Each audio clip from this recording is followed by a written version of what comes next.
आदरणीय अध्यक्ष जी, इसी भवन में 2 साल 11 महीने तक संविधान सभा की बैठकें हुई और उसने देश के लिए एक मार्गदर्शक जो आज भी हमें चलाता है, हमारे संविधान दिया और 26 नवंबर 1949 को जो संविधान हमें मिला वो 26 जनवरी 1950 को लागू हुआ। इन 75 वर्षों में सबसे बड़ा जो अचीवमेंट है वो ये है कि देश के सामान्य मानवी का इस संसद पर विश्वास बढ़ता ही गया है और लोकतंत्र की सबसे बड़ी ताकत यही है कि इस महान संस्था के प्रति, इस महान इंस्टीट्यूशन के प्रति, इस व्यवस्था के प्रति उनका विश्वास अटूट रहे, विश्वास उनका बना रहे। इन 75 वर्षों में हमारी संसद ने जन भावनाओं की अभिव्यक्ति का भवन भी बना दिया। यहाँ जन भावनाओं की पुरजोश अभिव्यक्ति और हम देखते हैं राजेंद्र बाबू से लेकर डॉक्टर कलाम, रामनाथ जी कोविंद और अभी द्रौपदी मुर्मू जी, इन सब के संबोधन का लाभ हमारे सदनों को मिला है, उनका मार्गदर्शन मिला है। आदरणीय अध्यक्ष जी, पंडित नेहरू जी, शास्त्री जी, वहां से लेकर के अटल जी, मनमोहन सिंह जी तक एक बहुत बड़ी श्रृंखला जिसने इस सदन का नेतृत्व किया है और सदन के माध्यम से देश को दिशा दी है, देश को नए रंग रूप में ढालने के लिए उन्होंने परिश्रम किया है, पुरुषार्थ किया है। आज उन सबका गौरवगान करने का भी अवसर है। आदरणीय अध्यक्ष जी,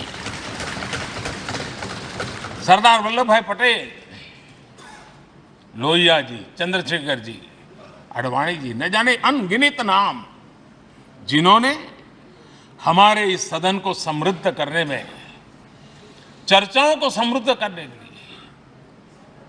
देश के सामान्य से सामान्य व्यक्ति की आवाज को ताकत देने का काम इस सदन में किया है। विश्व के भी अनेक राष्ट्राध्यक्षों ने हमारे इन सदनों को संबोधित करने का भी अवसर आए हैं और उनकी बातों में भी भारत के लोकतंत्र के प्रति आदर का भाव व्यक्त हुआ है। आदरणीय अध्यक्ष जी, उमंग उत्साह के पल के बीच भी कभी सदन की आंख से आंसू भी बहे। ये सदन दर्द से भर गया जब देश को 3 अपने प्रधानमंत्री उनको अपने कार्यकाल में ही खोने की नौबत आई, नेहरू जी, शास्त्री जी और इंदिरा जी। तब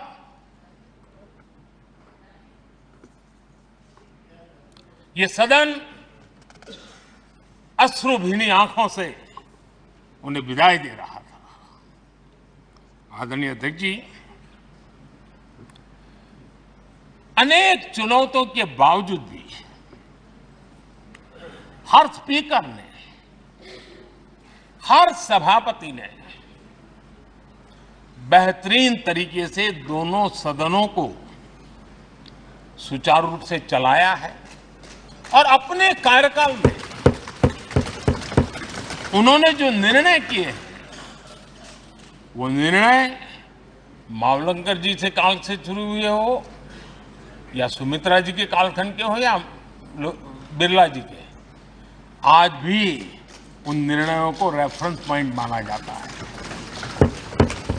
ये काम हमारे करीब 17 स्पीकर और उसमें 2 हमारी महिला स्पीकर ने भी, और मावलंकर जी से लेकर के सुमित्रा ताई तक और बिरला जी का मार्गदर्शन आज भी हमें मिल रहा है। हर एक ने अपनी अपनी शैली रही है, लेकिन उन्होंने सबको साथ लेकर के नियमों कानूनों के बंधन में इस सदन को हमेशा ऊर्जावान बनाए रखा है। मैं आज उन सभी स्पीकर महोदय को भी आज वंदन करता हूं, अभिनंदन करता हूं। आदरणीय अध्यक्ष जी, ये सही है कि हम जनप्रतिनिधि अपनी अपनी भूमिका निभाते हैं, लेकिन सातत्यपूर्ण तरीके से हमारे बीच जो एक टोली बैठती है, उनकी भी कई पीढ़ियां बदल गई है। कभी कागज लेके दौड़ के आते हैं, उनका भी योगदान कम नहीं है।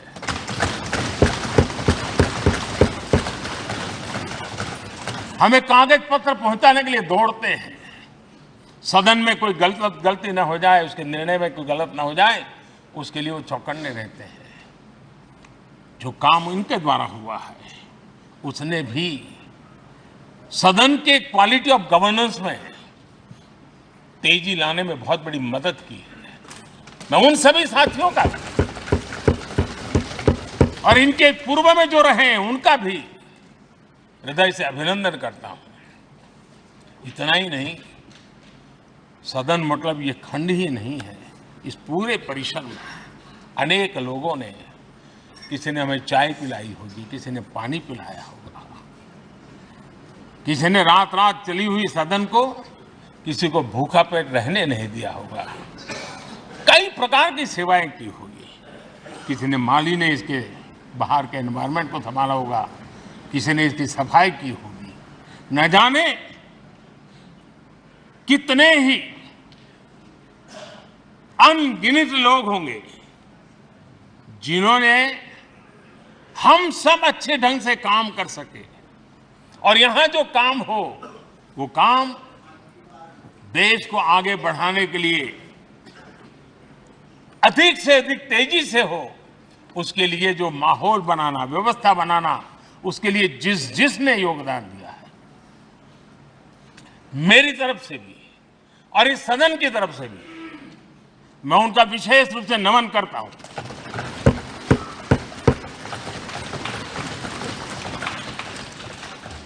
आदरणीय अध्यक्ष जी, लोकतंत्र का ये सदन, आतंकी हमला हुआ, पूरे विश्व में यह आतंकी हमला एक इमारत पर नहीं था, ये मदर ऑफ डेमोक्रेसी एक प्रकार से हमारी जीवात्मा पर यह हमला था। ये देश उस घटना को कभी भूल नहीं सकता है, लेकिन आतंकियों से लड़ते लड़ते सदन को बचाने के लिए और हर सदस्य को बचाने के लिए जिन्होंने अपने सीने पर गोलियां झेली,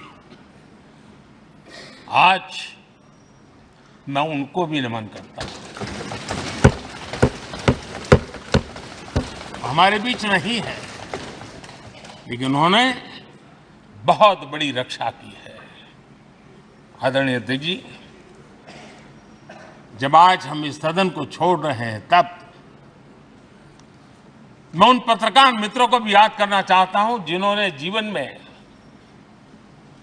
कुछ लोग तो ऐसे हैं जिन्होंने पूरा जीवन अपने कार्यकाल में संसद के काम को ही उन्होंने रिपोर्ट किया है। एक प्रकार से वो जीवंत साक्षी रहे हैं।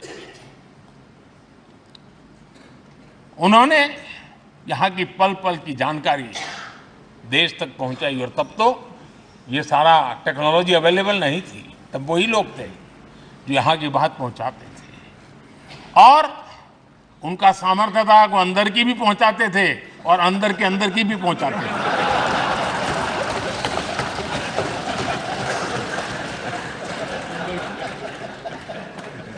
और मैंने देखा कि ऐसे पत्रकारिता जिन्होंने संसद को कवर किया,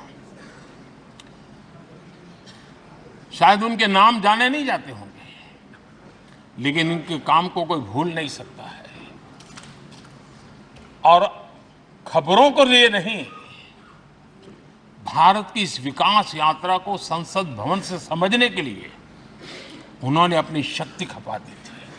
आज भी पुराने जो पत्रकार मित्र मिल जाते हैं और जिन्होंने कभी संसद को कवर किया हो, तो ऐसी अननोन चीजें बताते हैं जो उन्होंने अपनी आंखों से देखी होती है, कान से सुनी होती है, जो अचरज करने वाली होती है। यानी एक प्रकार से जैसी ताकत यहाँ की दीवारों की रही है, वैसा ही दर्पण उनकी कलम में रहा है, और उस कलम ने देश के अंदर संसद के प्रति, संसद सदस्यों के प्रति एक अहोभाव का भाव जगाया है। मैं आज कई पत्रकार बंधु होंगे जो रहे नहीं होंगे, लेकिन मेरे लिए जैसा ये सदन छोड़ना भावुक पल है, मैं पक्का मानता हूं इन पत्रकार बंधुओं के लिए भी ये सदन छोड़ना उतना ही भावुक पल होगा, क्योंकि इनका लगाव हमसे भी ज्यादा रहे हैं। कुछ तो पत्रकार ऐसे होंगे जो हम लोगों की टर्म से भी ज्यादा है, उन्होंने काम किया होगा। आज उनके उस महत्वपूर्ण लोकतंत्र की ताकत बनने के लिए, योगदान देने के लिए भी याद करने का अवसर है। आदरणीय अध्यक्ष जी, जब हम सदन के अंदर आते हैं, हमारे यहां नाद ब्रह्म की कल्पना है। हमारे शास्त्रों में माना गया है किसी एक स्थान पर अनेक बार एक ही लय में उच्चारण होता है तो वो तपोस्थली बन जाता है, उसके एक पॉजिटिव वाइब होते हैं। नाद की एक ताकत होती है जो स्थान को सिद्धि स्थान में परिवर्तित कर देती है। मैं मानता हूं ये सदन भी उस 7,500 जनप्रतिनिधियों के द्वारा बार बार जो शब्द गूंजे हैं, जो वाणी यहां गूंजी है, उसने इस सदन में हम बैठकर आगे चर्चा करें या ना करें, लेकिन इसकी गूंज इसे तीर्थ क्षेत्र बना देती है।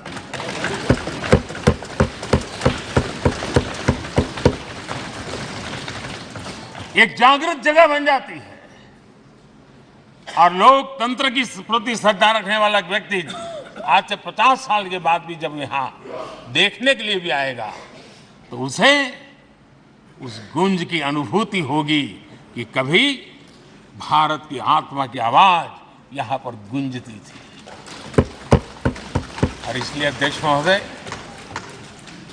ये वो सदन है जहां कभी भगत सिंह, बटुकेश्वर दत्त, उन्होंने अपनी वीरता सामर्थ्य से अंग्रेज सल्तनत को जगा दिया था बम का धमाका करके। वो बम की गूंज भी जो देश का भला चाहते हैं उनको कभी सोने नहीं देती।